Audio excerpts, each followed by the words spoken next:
So as we continue looking at Amish homes, just want to do a quick video on one important but often overlooked aspect of Amish homes, which is the floor. When you walk into an Amish home, you're typically going to find yourself walking on one of a few different surfaces. First of all, linoleum, and you won't only find it in the kitchen or in the bathroom as, kind of places where you might expect to find that kind of covering, but you'll typically see it in other rooms of the home, like in the living room, even in the bedrooms. It's often just the same style of linoleum, often the same piece as what's in the kitchen, for example. Why linoleum? I mean, linoleum is very practical, it's durable, relatively inexpensive, and it's easy to clean. You have to remember Amish homes typically have a lot of people coming and going. This could be visitors stopping by, it could be, holding church, simply the large families that live in these homes. Members of the family may be working in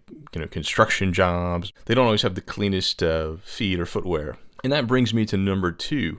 What you won't see in Amish homes is your standard carpeting that you find typically in American homes. You're not going to find wall-to-wall carpeting. This is kind of fancy and it's kind of hard to keep clean. However, what you will find on the floors are rugs. You'll see a variety. A common type is what's called a rag rug, which is made using scraps of material that's left over from when you're making clothing, making dresses, making a quilt. They tend to be quite colorful. Amish homes are not the austere places that people might imagine them to be. And this is one good example. So you can see some quite colorful rugs in Amish homes. I mentioned in my video on wall decor in Amish homes that Amish typically don't display items only for decoration purposes. So first and foremost, they typically are going to have a practical purpose to them, a calendar or a clock, for example.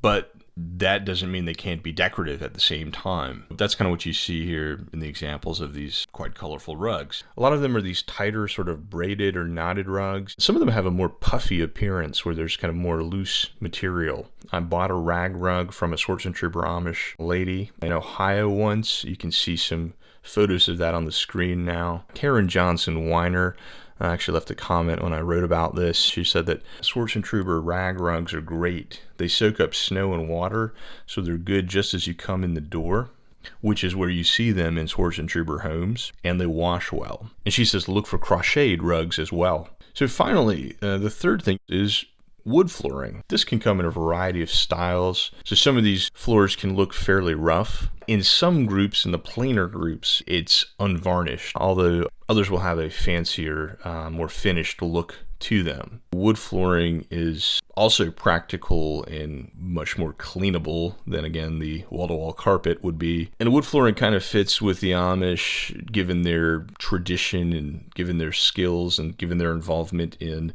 woodworking and furniture making. So I hope that explains a little bit better what you'll find on the floors of Amish homes, and also why. Why do they make those choices? Why do they use those materials? It's a combination of practicality, of cost, of appearance as well. In some cases, it's a matter of plainness. So hope you enjoyed that. If you liked the video, hit the like button. I appreciate it. Thanks. See you next time.